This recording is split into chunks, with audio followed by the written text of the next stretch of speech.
Well, you see, that's the whole point, is the word lie needs to be defined. Sometimes not telling the truth, all of the truth, is your moral obligation. And you have a moral obligation to tell the whole truth and nothing but the truth at all times to anyone who asks you. You would say, that's not in the Bible. The moral thing to do is for me not to tell you. You ain't getting nothing out of me. Those issues relating to whether you have a moral obligation to tell the whole truth at all times to everyone, that needs to be answered by pointing out you don't. You do not owe them the truth. And see, that's another fallacy. People run around thinking life is just, and they run around thinking you owe the truth to everyone. You don't. That's what the Bible teaches. That was from Morey's available audio tape from the REF, catalog number J54. If someone tells you ahead of time that they don't believe that it's wrong to lie, can you believe them for anything they say after that? If someone tells you they believe it's all right to lie if they get in a pinch, how can you believe them anyway? At any time. Now they say 90 days. 90 days. If they don't do anything in 90 days, this thing is settled. It's settled. It's settled against Robert Morey. It's with prejudice to REF and Dr. Morey. And so what we have here is they've got 90 days from the signing of this document, which is May the 27th, 1994, and also May the 28th. It was signed on one day and then signed the next day by other people. So that basically takes it up to, let's see, May, June, July, August. So about the beginning of September is when they should either have the audit completed or they pay up the $5,000. Plus 10% interest. Right. So that would be about 52, whatever it is. But neither one of these things was done. Right. And see, it says you'll pay the $5,000 immediately due and owing to Larry and Gary Wessels. I mean, it says it right here, plain as day.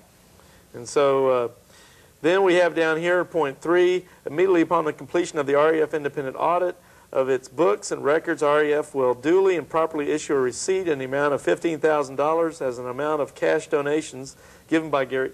Basically what happened is the REF owed us over $32,000. They wouldn't pay us all our money back. So we decided to take half.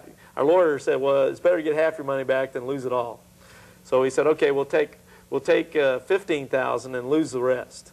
And we'll just get the tax write-offs for the money we lose to the REF as donations. That's the best deal we could get. So we took it just to get some of our money back. But of course they never did this either. So they breached that part of the contract. And then there's some other points here, but anyone that wants to know about this stuff, the point I'd like to mention here that's kind of interesting is point 10.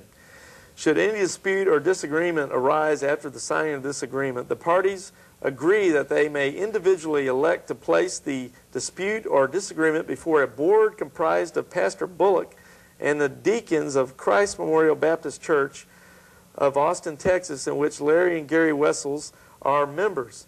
In such case, the parties expressly agree that any decision made by such board is final and binding for all purposes and is not reviewable or appealable to any court or tribunal. So here this is an arbitration clause. Right. The actual arbitrator for this agreement is Christ Memorial Baptist Church and Pastor Charles Bullock and the deacons. That's correct. It's not Humphrey Perez. That's right. I mean, it's right here in writing. Humphrey Perez, now Bob, let me get you involved in this. Humphrey Perez, in the letter you're reading from REF Vindicated a while ago, claimed to be the arbitrator. And he was ruling in favor of Mr. Morey, and that we have to pay them $10,000. Now, here's the document that was signed. Is this document saying Humphrey Perez is the arbitrator, or is something funny going on with this national bulk mail out?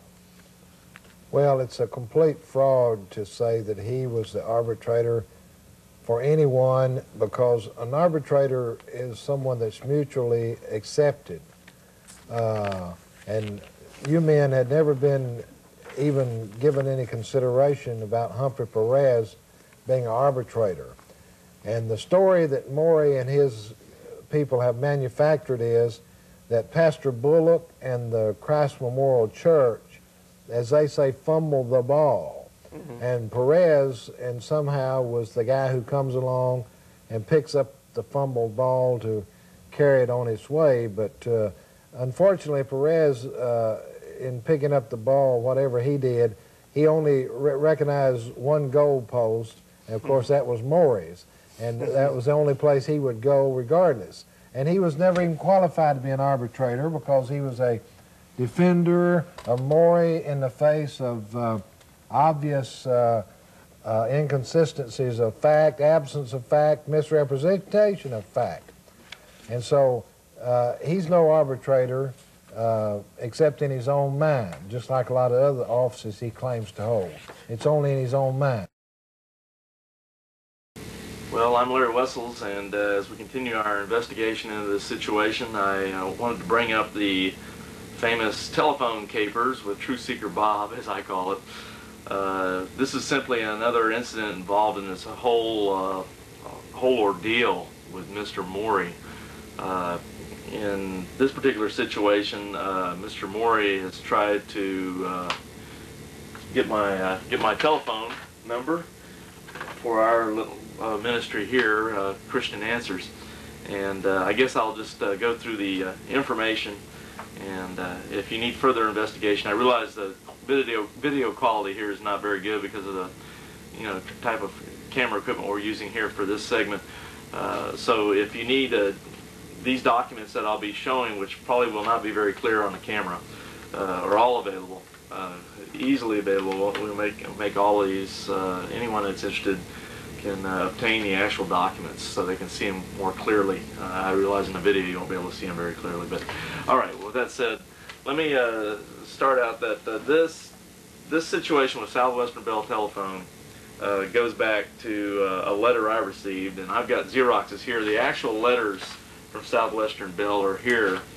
I've got them rubber banded together. I received several letters, and in fact even a package from Southwestern Bell. And so all the authentic material is here from the telephone company, but for sake of presentation, I've Xeroxed relevant information and put it in chronological order so the viewer or whoever's investigating can follow this logically and chronologically. Anyway, I got a letter from Southwestern Bell one day, and this letter was dated October 27, 1995, written out to Larry Wessels, Christian Answers, and basically it says, "Dear Mr. Wessels, please find enclosed a copy of a letter sent to Reverend Charles Bullock of Christ Memorial Baptist Church. As you will find per the above mentioned letter, Dr. Robert Morey is making a claim for the use of the telebranch service, area code 512-441-0592. Also find enclosed copies of an arbitration agreement signed by yourself, Gary Wessels, Robert and Ann Morey, and Douglas Shank, board member for Research and Education Foundation. This matter has been transferred to Reverend Bullock and the deacons of Christ Memorial Baptist Church for resolution. This correspondence is only to inform you of the claim by Dr. Morey to this telephone number. Please direct any questions pertaining to the status of this telephone account to Reverend Bullock at Christ Memorial Baptist. Sincerely, Thomas J. Wagner, service representative representing Southwestern Bell Telephone." Okay, so I get this in the mail.